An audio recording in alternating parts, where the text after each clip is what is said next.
Olá, caríssimo telespectador da Rede Século XXI. Muito obrigado mais uma vez pela sua audiência. É causa de grande alegria para nós que fazemos a Rede Século XXI, você, diante do televisor, este horário, programa sob a responsabilidade do Ordinariado Militar do Brasil.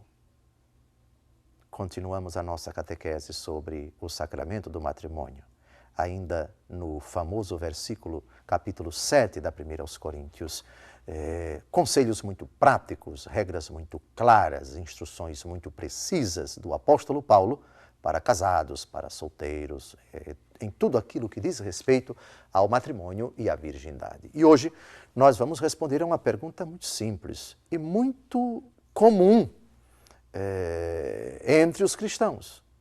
É legítimo se separar do esposo? É legítimo se separar da esposa? E se a resposta é sim, em que condições?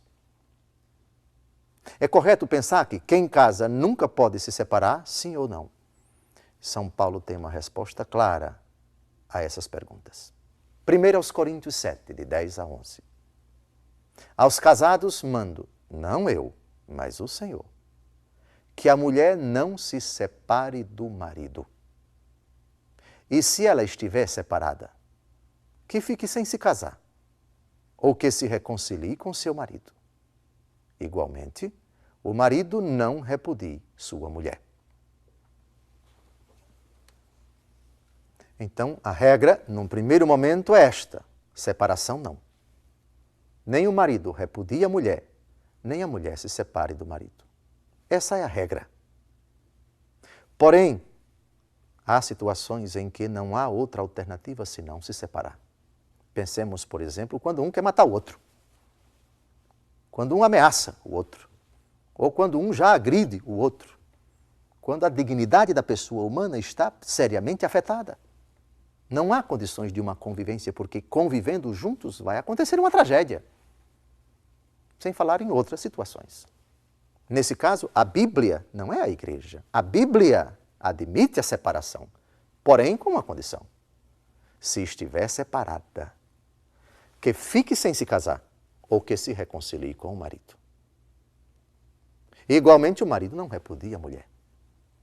Então, a igreja admite sim, na verdade, a Bíblia admite sim a separação. Por exemplo, um certo tempo, estão brigando, estão arengando, não se entendem, estão entre tapas e beijos, como se diz na música. É oportuno, por vezes, dar um tempo. Seja a separação de corpos, seja a separação de cama, seja a separação de quarto, seja a separação de casa, ou seja a separação, enfim, mas sempre algo momentâneo ou periódico, por um certo tempo, para esfriar os ânimos, para que cada um repense, para que cada um se arrependa, seja aconselhando-se, seja se confessando, seja se dirigindo-se espiritualmente, enfim, seja revendo sua posição, sua conduta, saindo do pecado, que eventualmente uma parte, em que uma parte se encontra, ou a outra parte, ou as duas partes, enfim. Porém, o critério aqui é claríssimo.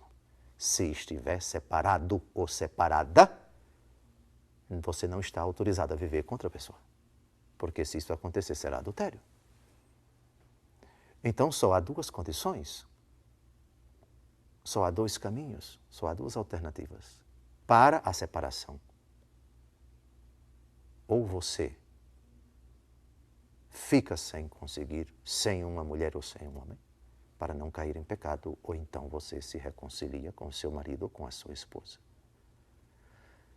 Mais uma vez, a palavra nos surpreende, a palavra nos presenteia este conselho, esta regra tão prática.